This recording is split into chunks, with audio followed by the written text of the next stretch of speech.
Ladies and gentlemen, it's currently early 2023, and chess has never been more popular than it is right now. Hey, doesn't it feel like every time you go to Instagram, YouTube, TikTok, the comment section is always like, he sacrificed the rook, his dignity, his pet, his life, something like that, right?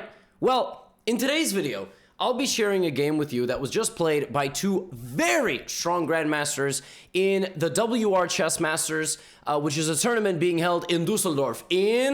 Very good. Dusseldorf is in France. You're so good at geography.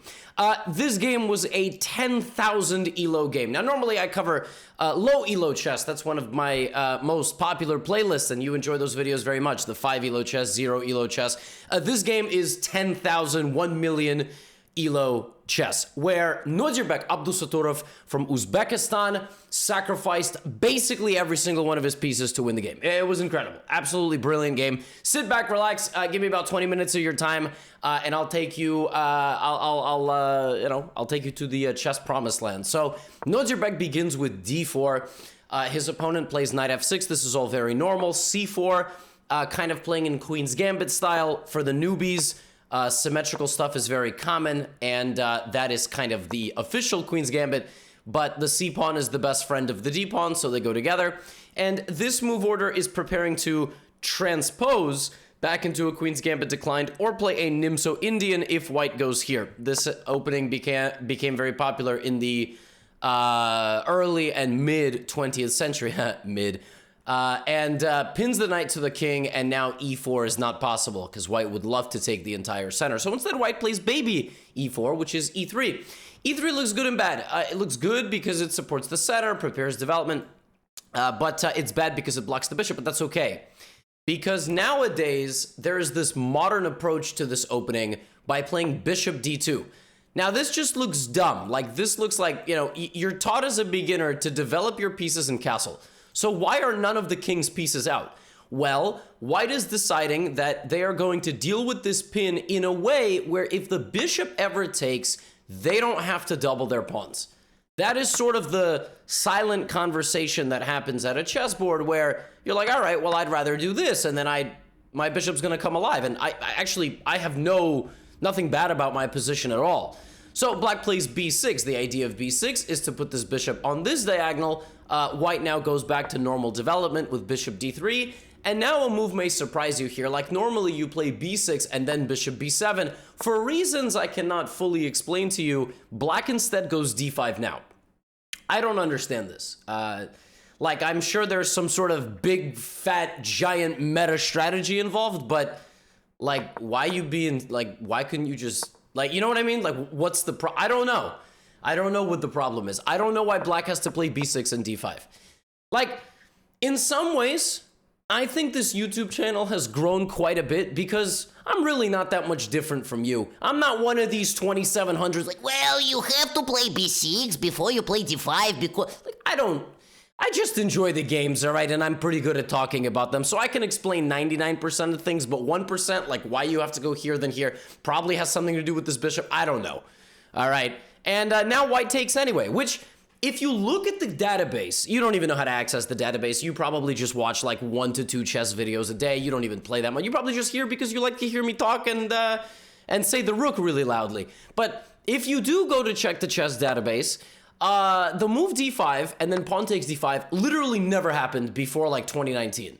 So this is like modern chess. Back in the day, they would develop all their pieces and they would keep the tension. But what modern day grandmasters learned is that when the center is clarified, like when the center is locked, when there's no tension among pawns, when the center can't open up really quickly, like right now when it's kind of like deadlocked, that's when you can create attacking chances, because you can't attack an opponent when the center is wide open. That just doesn't make sense because pieces are flying all over the place, right?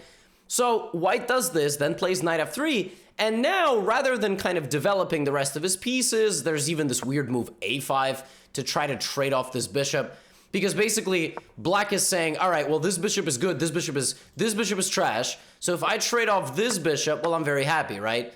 Like this bishop now has no role in the game, it's just gone. But Yesipenko plays rook e8. Now, the lore masters of chess, those of you that were here in early 2022, before the chess boom, before mittens, before chess boxing, before the explosion of short form content and all that good stuff, you would know that Yesipenko played this in a game in the Berlin Grand Prix against Hikaru Nakamura. That was like the pivotal game. That was the game that got Hikaru to the candidates. And this move just seizes control of this. And there's another idea. The bishop goes back. Now, folks, if you're actually watching the game on the screen right now and you don't just have me open to hear me talk, I do appreciate you very much still giving me the watch time if that is the case. This looks beyond stupid, right? Like, why is the bishop going back to the home square? Well, at the highest level of chess, they are not stubborn in the sense that they're like, well, I moved my bishop, so I might as well take. It's not good to give up a bishop for a knight in most cases. And the thing is, the bishop did its job. The bishop did its job. It forced white to commit a lot of attention here. Now the bishop comes back, and black is going to start attacking the center with c5. And I mean, generally, you want pawns in the center. And then black is going to play bishop b7 and knight e4. And by the way, that move would not have been possible without the last move, rook e8. So clearly, Yesipenko knows what he's doing, all right? I mean, I don't know. Maybe he's just really good at faking knowing what he's doing. But it seems like he's got things under control, and the Stockfish says it's 0-0-0. All right, so position's equal. As completely idiotic as this looks, I promise that it's equal. Now, castles, bishop b7. Everybody's developing their pieces, and they're doing a good job. Now, bishop b7, according to the computer, is maybe not like, so you don't have to play it right away. You can still play c5, but you're going to play that move anyway. Now, what's the plan for white? What is the plan for white here?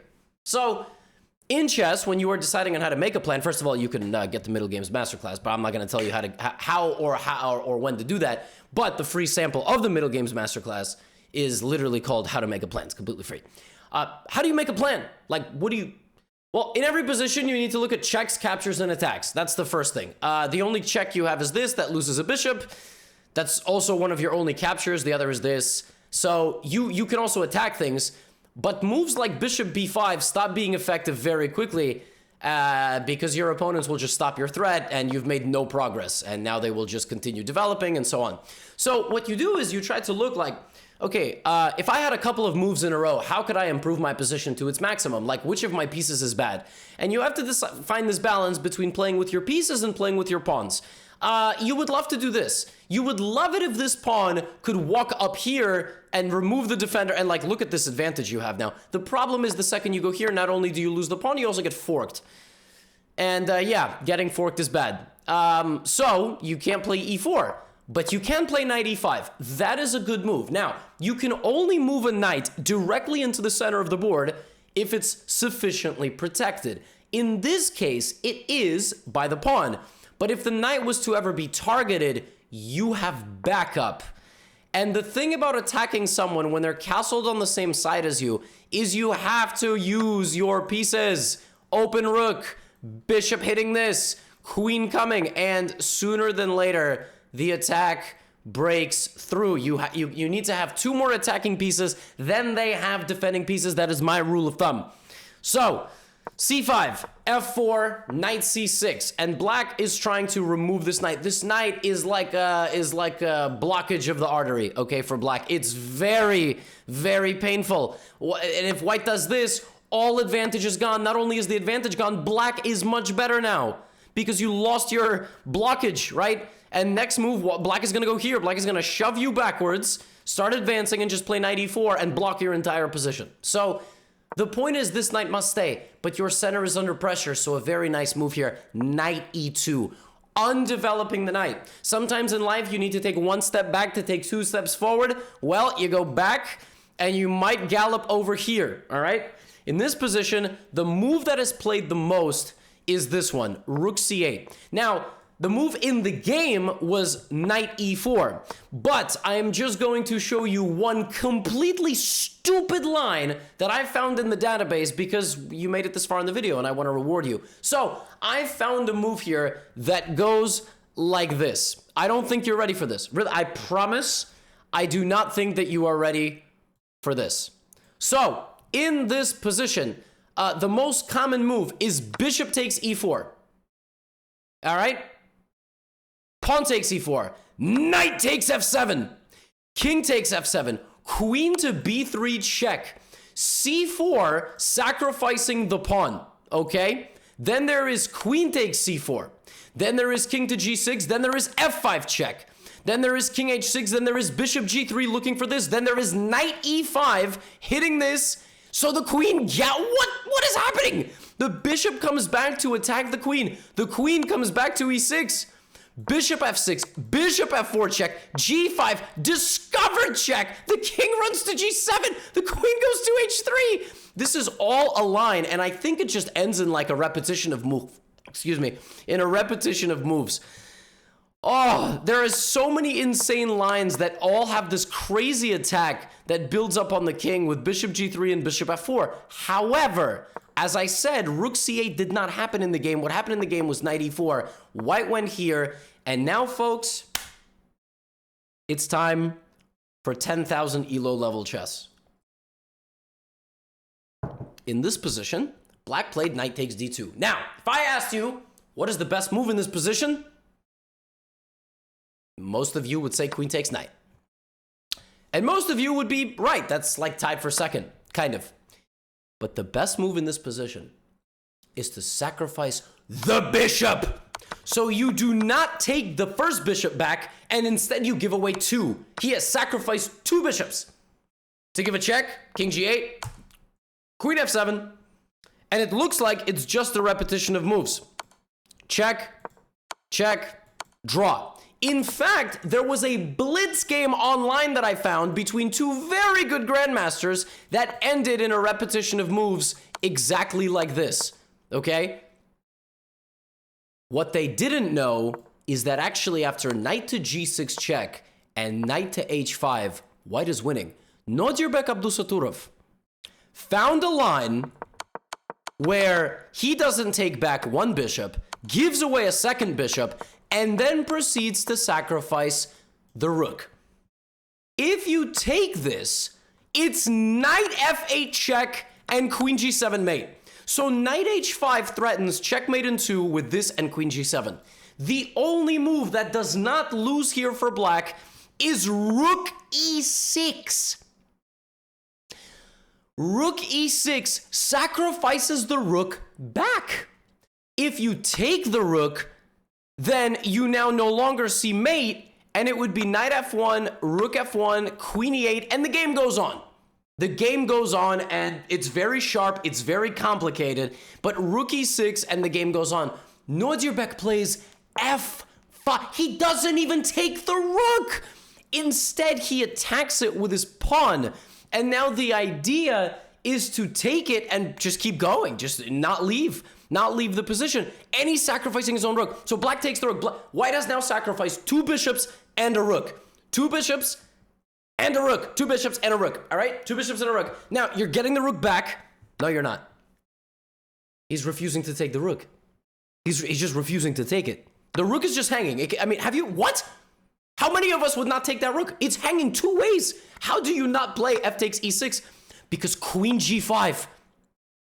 And now if knight takes f8, rook f8, and the mate is stopped, and I got bad news for you. Black is attacking white, and that's a big problem. And that's why rook e6 is so effective, because the queen comes to guard mate. So, rook f1. Now in this position, according to the computer, black had to find queen e8. That move would have maybe held on. And then there's a line, knight takes, queen takes, pawn takes, queen takes, rook takes, bishop moves, knight check, king moves, knight here, pawn takes, knight c7, d takes, knight takes, knight d4, knight c7, knight d2, king h1, knight f4. And apparently it's equal. Both guys are moves away from promoting. One guy has a rook, the other guy doesn't. I don't know how this is equal. Rook c3, if you play e2, then I have rook e3. It's apparently losing again, so this is extremely complicated. And black had to find bishop d3 shielding. I mean, this is what we call dank. This is dank. Too dank. Way too dank. No. Instead of that, black went here. Remember, what's our count? He sacrificed two bishops and a rook. It ain't gonna stop anytime soon, as he proceeds to also give up his knight. Add it to the count. Two bishops, a rook, and a knight for free. He finally took the rook. Queen takes h5, but the attack does not stop. Rook up to f3. You need 2 more attacking pieces than they have defenders, and in this case, you kind of have that because you can't really call this bishop much of a king defender. The king is glued on the edge of the board. Isn't this completely insane? Black is literally up 2 full pieces, but because the king is just unable to communicate with anybody, he's just being beaten up. These dudes are on vacation. It's like if the Secret Service just left the president, they were just gone. All right? So rook f3, black takes on d4. He's got nothing else. But if you rush, if you play this move now, take, white doesn't have enough pieces to win. Oh my God. White just doesn't have enough pieces to win. White does have enough pieces to lose. So you play rook f3, and you can't even play rook h3. White to move. What's the only winning move here for white? Well, it's 10,000 Elo chess. Of course, Nodirbek finds it. Queen f7. The idea of queen f7 is multi. Knight takes f8, check, discovered attack on the queen, and if you move the queen, I'm gonna take everything and still win your queen. Queen f7 is a brutal move. Bishop d6 played. Now, knight f8, he sacrifices his second knight. He has now sacrificed 2 bishops, 2 knights, and a rook to win the queen. And now f6, the only winning move again. The only winning move. There is no time to chase a mate. There is no mate. The king will escape.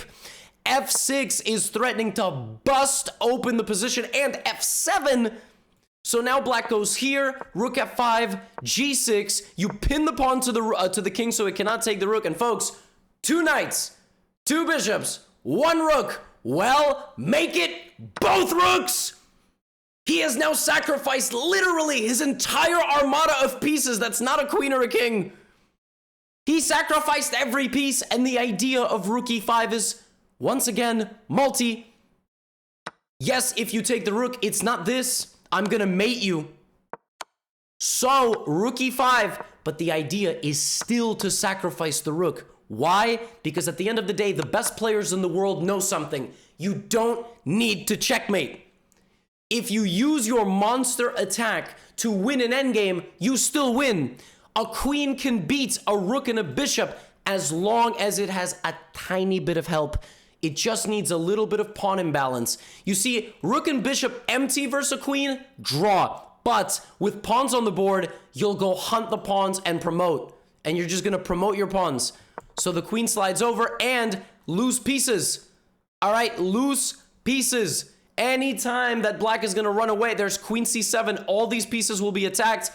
Nodirbek advances, makes sure that he has a loft for his king, and now the pawns anchor together, and this is over. Because as long as the queen sneaks in back here, it's GG.